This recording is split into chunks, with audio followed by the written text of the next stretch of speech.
So, yes, I wasn't feeling up to it yesterday after the match, so thanks for all the comments, thanks for all the views to everybody who's come on the channel over the last couple of videos. Thanks for all the new subscribers, absolutely brilliant.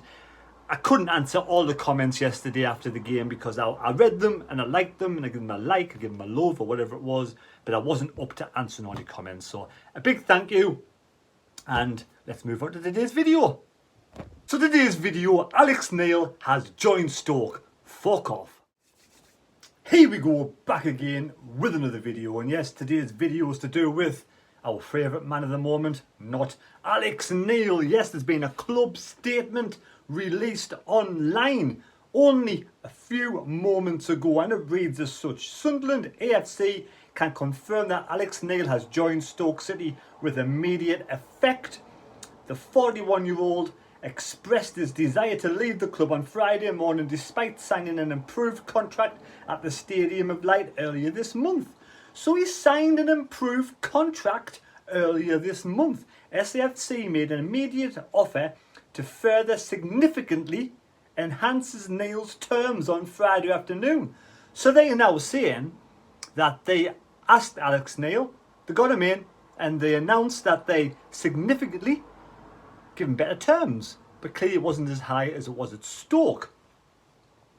But he declined his proposal to remain on Wayside and reiterated his desire to leave the club. He has now finalised a move to the Bet365 Stadium, and the process to appoint a new head coach is underway. Neil joined the SAFC in February and oversaw a remarkable 17-game unbeaten run that accumulated in promotion to the Sky Bet Championship. The club's impression form has continued throughout the start of the season 22-23, and he departs with SFC placed in 12th place in the second tier table. It's early days, mine, only 5 or 6 games in. Sporting director Christian Speakman said, "First and foremost, we'd like to thank Alex for his contribution to Sunderland AFC. The impact he made is clear, and he played an integral role in our promotion last season despite signing revised terms earlier this month and receiving an offer to improve his contract on Friday. Alex felt this was an opportunity he wanted to pursue. We are extremely disappointed in his departure, but we ultimately respect his decision and wish him well. The process to appoint a new head coach is underway, and we will provide a further update to our supporters shortly." Well, they put some light onto the subject. They are now saying they did improve. They've given him an improvement of an offer on Friday afternoon. While I digest that information, which I didn't know, I'm going to digest a nice Jaffa cake.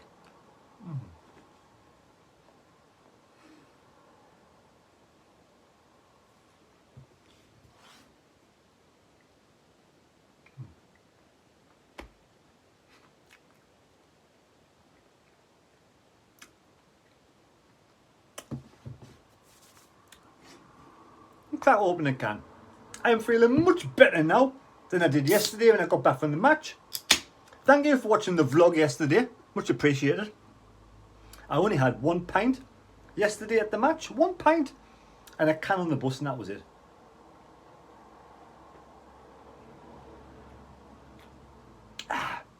But a little toast to Alex Neil on the promotion he did for Sunderland, getting Sunderland promoted to the Championship, for those brilliant unbeaten run, and getting us our first victory at Wembley since 1973.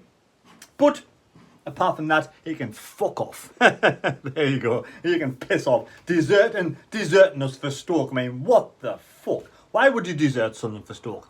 Okay, 2 reasons. First reason, money. Good enough reasons, I suppose, for some people. Some people are just driven by money. If Stoke offered, treble the wages of Sunderland's, and his family still live in Stoke, then he's thinking, no brainer, go to Stoke, potter on with them for a while, for a couple of seasons, make some money, keep them in the Championship, because they probably won't get promoted and they probably won't go down, Keep them in the Championship, 2 or 3 seasons time.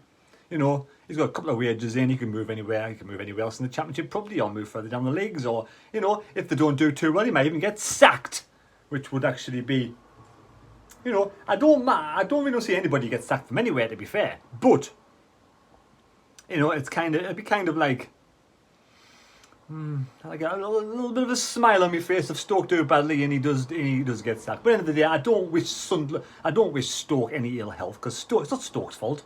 It's not Stoke's fans' fault. Not the Stoke's players' fault. Not the Stoke team, you know, not the area. So I do wish Stoke all the best. But Alex Neil, you're an absolute nugget. Yeah, you've got no ambition. The guy is ambitionless. He's got no ambition whatsoever. What ambition can you have to go into Stoke? I mean, can they really push for promotion in the next couple of seasons? Stoke fans, let me know. You know, at the end of the day, what's your ambition? Can you get high up the league? I think the guy is an absolute clown. I think, you know, I had a lot of time for Alex Neil. The first manager for a long time.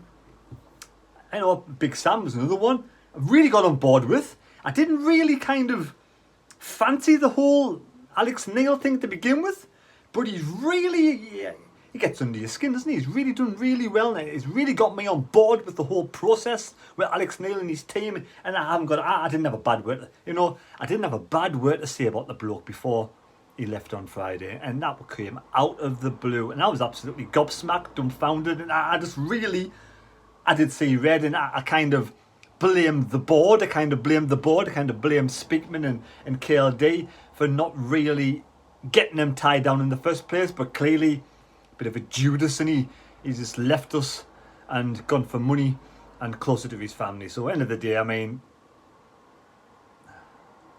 I don't hate the bloke. I don't hate anybody. I don't hate Alex Neil, but, you know, just an absolute clown. You're a clown. You could have had a really good career at Sunderland, but clearly you're not driven. You're not driven by ambition at all. You're not driven by ambition. You're just driven clearly by greed and money. So if that's what your passion is, then good luck to you. But, you know, it's a toast. It's a toast to whoever else comes into Sunderland next. Alex Neil, fuck off.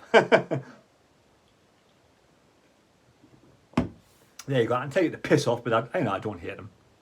But I just think he's a bit of a joke. He is a bit of a joke. I mean, I still think Sunderland will finish higher than Stoke. I really do. I think Sunderland, after that performance yesterday, I think if any of them players want to follow Alex Neil to Stoke, they can fuck off as well. But I'd rather they stayed. But if that's what they want to do, and Sunderland isn't in their heart, and yesterday's performance for me proved that they wanted to play for Sunderland, proved that it was in. But if one or two of them have little doubts, and if there is ambitionless, I'm going to say that word, ambitionless, as Alex Neil, then they shouldn't be at the club. Anybody who follows Alex Neil from Sunderland to Stoke have no ambition and also money driven. So for me, they don't deserve to be at the club. Alex Neil doesn't deserve to be at Sunderland anymore. He doesn't deserve it. You know, any kind of. Anyway, there we go. Enough on that. We'll leave it at that. I'm like, if you told me before the Stoke game last week that this time next week, pardon me, if you told me after the Stoke game last Sunday, Alex Neil was going to be Stoke manager by next week, I'd have laughed. I would have laughed. I wouldn't. But then again, there we go. So there we go. Anyway, I'm disappointed in Alex Neil. But as I said before, it's not Stoke's fault. But on other news, Sunderland have confirmed. Now, I don't know if this goes out in one of those unveiling signings tomorrow. The French lad has been confirmed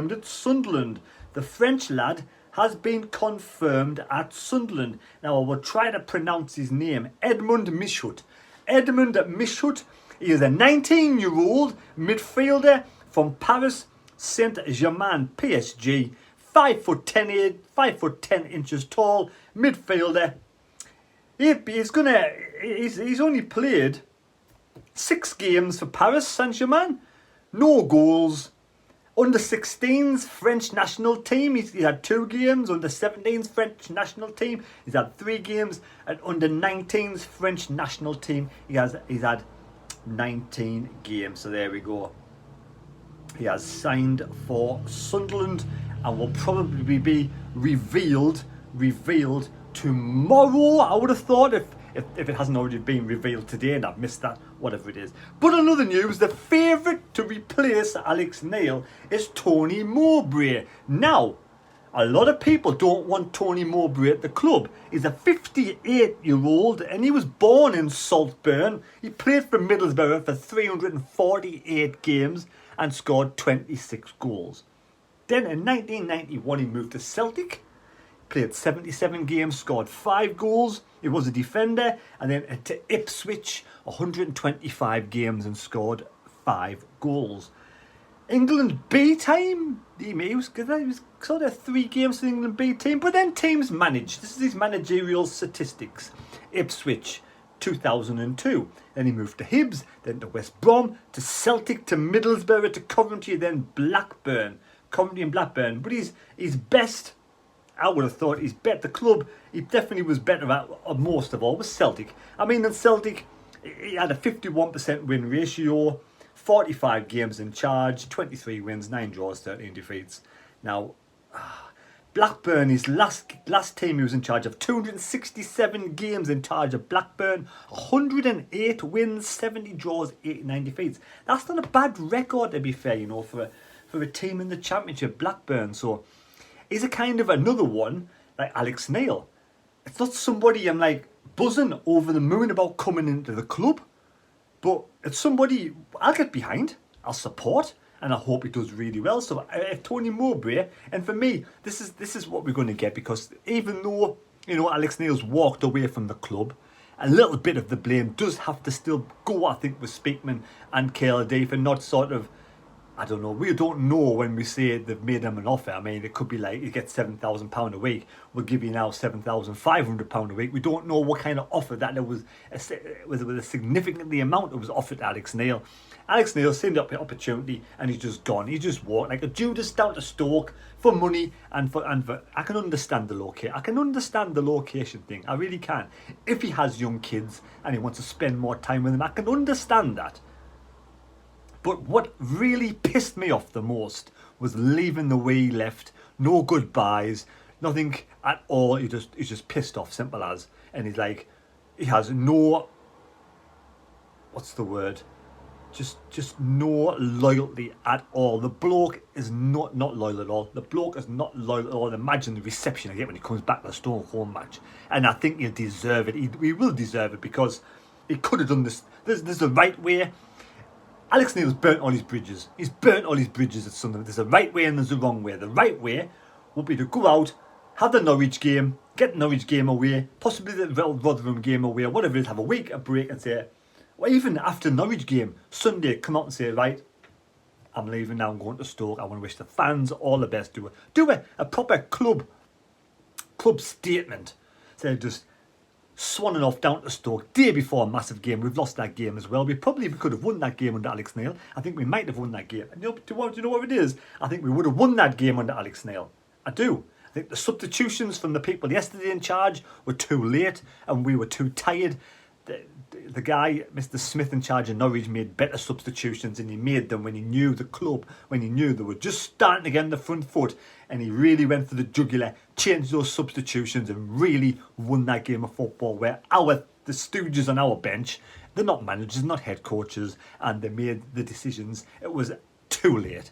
The lads were too tired, were under the cosh. It was too late. Proactiveness, what you want to see. And I'm hoping if Tony Mowbray comes into Sunderland, I hope he's going to be like that. Hope we're not going to change the system and the style of play. I hope we're going to play with 2 up front, because we're playing good football at this moment in time. Just come in, don't upset the apple cart, put your authority down, stamp it down. Maybe you may have to make 1-2 little niggles here and there, 1-2 little changes here and there, a bit earlier in the game possibly, and then embed yourself and then stamp your own style on it eventually. But there's no point in changing it straight away. There's no point. If it ain't broken, don't try and fix it, Tony. Don't try and fix it. But I will be behind you 100%. You'll be like that mould of Alex Neil coming in, not quite sure, not whether I'm...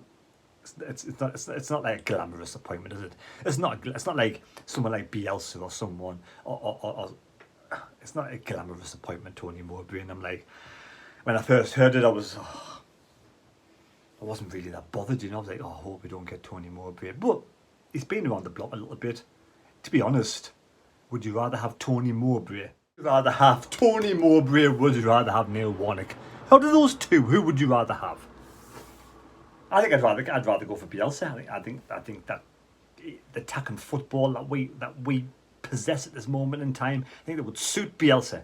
But there we go anyway. So we know Alex Neil's fucked off. It's a piss off. We all know that. Got the new lad in, so we welcome the new lad in from PSG. I hope he has a successful time at Sunderland, 19-year-old. I hope he does really well on loan. I would think he's been on loan. And also, if Tony Mowbray's coming in, I'm sure we'll hear about the next couple of days. I'll be doing a match day preview probably tomorrow for the Rotherham game on Tuesday. Take care. God bless me. God go with you. And yeah. Alex Neil. What a donkey.